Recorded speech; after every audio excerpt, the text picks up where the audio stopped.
Kerjasama antara negara Brunei Darussalam dan Republik Rakyat China memainkan peranan positif dalam ekonomi dan pembangunan sosial Brunei. Hubungan persahabatan kedua-dua buah negara memerlukan sokongan daripada rakyat kedua-dua buah negara. Justru, budaya menjadi jambatan penghubung antara rakyat yang akan mengukuhkan lagi persefahaman dan kepercayaan. Puan Yang Terutama Yu Hong, Duta Besar Istimewa dan Mutlak Republik Rakyat China ke negara Brunei Darussalam, berucap demikian semasa majlis pembukaan rasmi China Day. Menurut Puan Yang Terutama, industri Heng Yi merupakan pencapaian baharu dalam memperluaskan rantaian industri hiliran minyak dan gas di negara Brunei Darussalam. Jelas Puan Yang Terutama, ia akan menambah lagi peluang pekerjaan anak tempatan selain memperkembangkan kemahiran dalam bidang profesional petrokimia. Tahun hadapan merupakan ulang tahun ke-30 penubuhan hubungan diplomatik antara negara Brunei Darussalam dan Republik Rakyat China dan ulang tahun ke-30 penubuhan rakan kongsi dialog China dan ASEAN.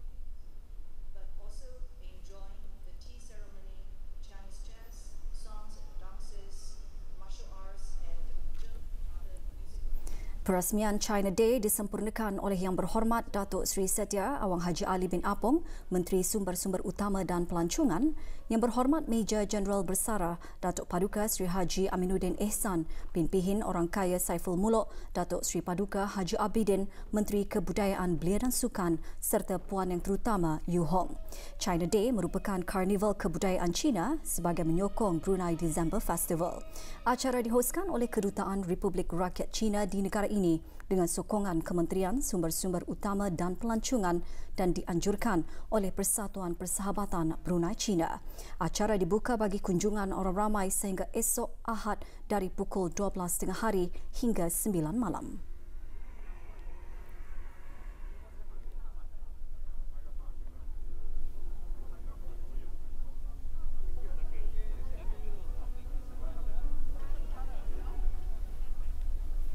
Menteri Sumber-Sumber Utama dan Pelancongan dalam temu bual bersama RTB menjelaskan penglibatan kedutaan asing dalam Brunei December Festival bukan sahaja untuk menghiburkan tetapi juga untuk mengetahui kebudayaan negara lain.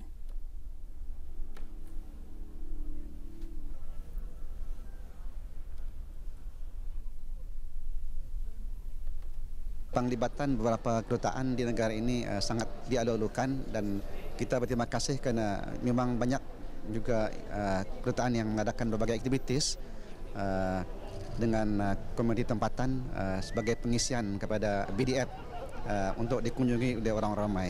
Jadi kita berterima kasihlah. Mudah-mudahan aktiviti begini akan terus diadakan di BDF akan datang akan lebih besar lagi dan ia merupakan sebagai satu cara kita mengenal budaya orang lain juga dan sambil berhibur dan ataupun berkunjung ke sini bersama dengan keluarga.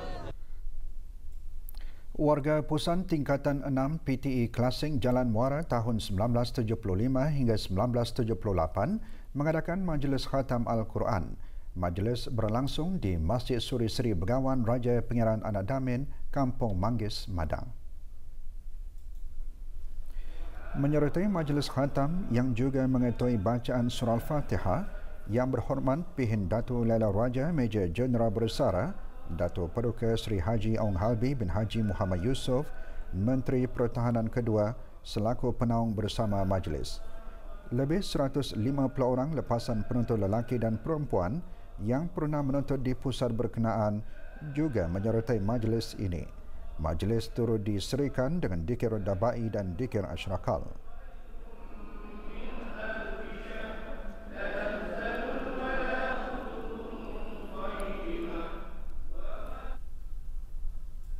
Sebagai pasambah istimewa warga emas di negara ini sempena ulang tahun Hari Keputeraan ke bawah Dunia Mahamulia Paduka Seri Baginda Sultan dan Yang di-Pertuan Negara Brunei Darussalam ke-74, Pertubuhan Warga Emas pagi tadi menganjurkan Majlis Khatam Al-Quran 74 kali khatam.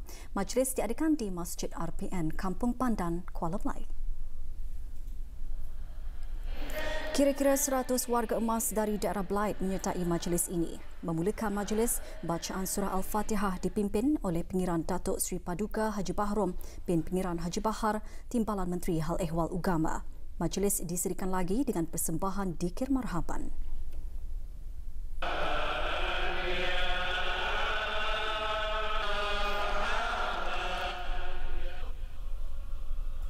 Negara Brunei Darussalam mencatatkan 234 hari tanpa kes jangkitan tempatan. Tahun 2020 terus menjadikan Bank Islam Brunei Darussalam BIBD kekal menerima pensijilan ISO 9001-2015. Bahan beritanya seketika nanti. Sebelum itu kita hayati dulu petikan titah ini.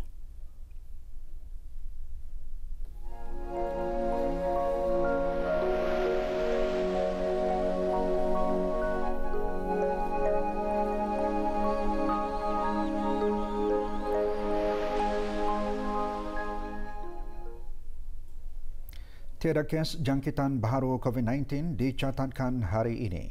Dalam siaran akhbar mengenai perkembangan situasi jangkitan COVID-19 di negara Brunei Darussalam, Kementerian Kesihatan memaklumkan jumlah keseluruhan jangkitan kekal 152 dengan kes yang sembuh seramai 149 orang.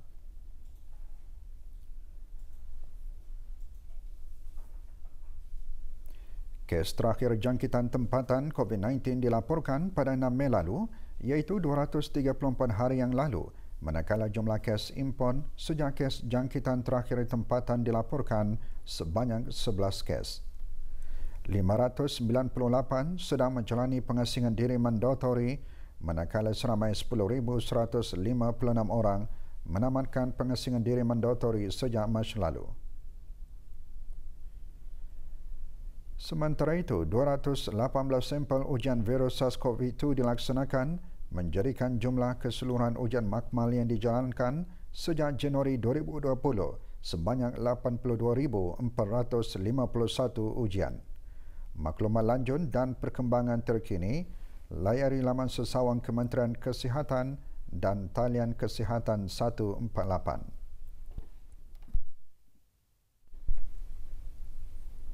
Bank Islam Brunei Darussalam BIBD berjaya mengekalkan pensijilan ISO 9001-2015 bagi tahun 2020 selaras dengan visinya untuk menjadi sebuah institusi mercutanda. Pensijilan tersebut disahkan selepas bank berkenaan menamatkan audit pemantauan tahun ketiga pada bulan lalu.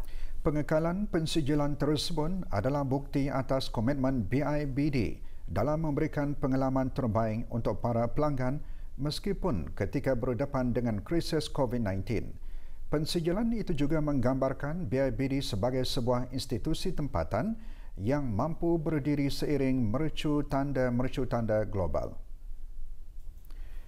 Pada bulan Februari tahun ini, BIBD telah melanjutkan pensijilan ISO 9001-2015 bagi Provision of Retail Customer Onboarding, Kewangan, Pembayaran dan perkhidmatan KAN. Ini menjadikan BIBD sebagai bank tunggal negara dianugerahkan pensijilan secara konsisten bagi seluruh cawangannya. Pensijilan ISO 9001-2015 merupakan satu piawaian yang diiktiraf global dan sering diperiksa oleh sebuah badan pensijilan bebas. Ia juga digunakan oleh pertubuhan untuk menunjukkan keupayaan mereka dalam menyediakan produk dan perkhidmatan secara konsisten bagi memenuhi kehendak pelanggan serta peraturan di samping terus memperbaiki keberkesanan dan produktiviti.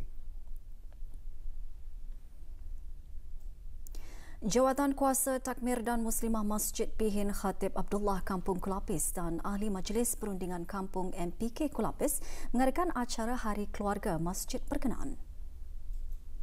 Antara menyertainya Yang Arif Haji Hassan bin Haji Metali, Hakim Mahkamah Tinggi Syariah dan Dr. Haji Adnan bin Haji Basar, Rais College Universiti Perguruan Ugama Seri Begawan. Antara pengisian acara, kempen kebersihan dan penanaman pokok buah-buahan. Acara seumpama ini mengukuhkan lagi hubungan silaturahim di kalangan ahli keluarga MPK. Dalam kali itu. Imam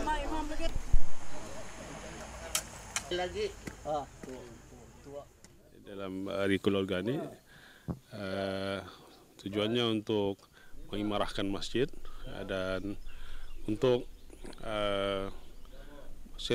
silaturahim sama jemaah masjid, dan juga untuk tujuan kesehatan lah, maksudnya di sini ada senaman dan juga ada bentuk amal jariah.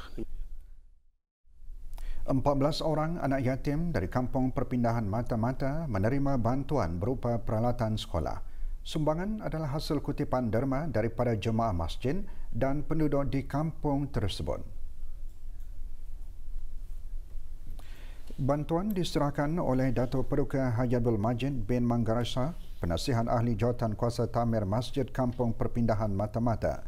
Juga diadakan penyerahan bantuan berupa makanan asasi kepada 5 ibu tunggal. Majlis dianjurkan oleh Ahli Jawatan Kuasa Tamir Masjid Kampung Perpindahan Mata-Mata dengan kerjasama Majlis Perundingan Kampung Perpindahan Mata-Mata. Sumbangan seumpama ini dapat membantu meringankan beban perbelanjaan keluarga dalam menyediakan keperluan persekolahan anak-anak mereka, khususnya bagi persediaan penggal awal persekolahan tahun 2021. Bagi mendedahkan para penduduk kampung, terutama belia, tentang keindahan dan keseronokan dalam bidang fotografi, Pertubuhan Fotografi Negara Brunei Darussalam mengadakan aktiviti penggambaran luar outing dan perkongsian asas fotografi kepada ahli-ahli Majlis Perundingan Kampung Lamunin, Daerah Tutong. Aktiviti di Pusat Kemasyarakatan Dataran Gong 3 Kampung Lamunin ini merupakan kesinambungan dari penggambaran luar outing ahli-ahli pertubuhan berkenaan yang diadakan pada bulan Ogos lalu di sekitar laluan Trail Bukit Kota Kampung Lamunin. Penggambaran ini adalah salah satu aktiviti khas pertubuhan dalam membina dan menguji tahap kemahiran menggunakan kamera beserta peralatan khusus berkaitan tema yang diberikan. Hasil penggambaran daripada ahli-ahli pertubuhan dijadikan perkongsian untuk dinilai dan hasil-hasil yang terbaik turut dipamerkan untuk tontonan awam iaitu kepada penduduk kampung berkenaan.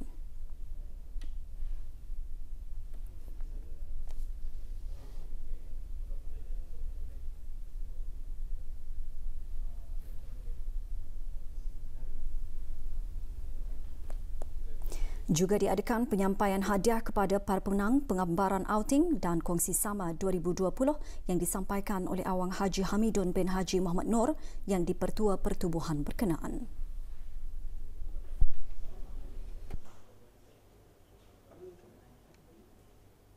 Alhamdulillah, kali ini penduduk dan MPK kampung memberi kesempatan kepada pertubuhan untuk nyorang kongsi sama teknik-teknik asas fotografi, dan harapan saya mudah-mudahan dengan adanya kongsi sama ini akan memberikan tidak jauh banyak sedikit pengetahuan kepada ahli jawatan kuasa MPK. Selain daripada asas tadi, penduduk kampung juga berpeluang menyaksikan aktiviti yang dibuat oleh pertubuhan, iaitu outing sebagai acara tahunan pertubuhan. Terima kasih kepada Pertubuhan Fotografi Brunei dapat menunjuk ajarkan asas fotografi bagi belia Kampung Lamunin. Mudah-mudahan dengan adanya asas ini akan membagi impak dan tunjuk ajar kepada Mukim Lamunin. 80 orang menyertai ekspedisi riadah berbasikal sejauh 30 km yang bermula dan berakhir di Pusat Kemasyarakatan Kampung Luagan Duduk, Daerah Tutong. Pelepasannya disempurnakan oleh Awang Haji Maidin bin Abdul Wahid, pemangku penghulu Mukim Kriam. Aktiviti julung kali ini dianjurkan bersama oleh Kumpulan Basikal Sembatang Kampung Luagan Duduk dan Kumpulan Basikal Padian Kampung Bukit Panggal, Daerah Tutong. Acara diadakan bertujuan mengeratkan hubungan silaturahim dalam kalangan masyarakat di kampung berkenaan melalui aktiviti berbasikal, termasuk mengamalkan cara hidup yang sihat. Acara diserikan dengan pameran basikal dan beca keluaran tahun 60-an dan 70-an.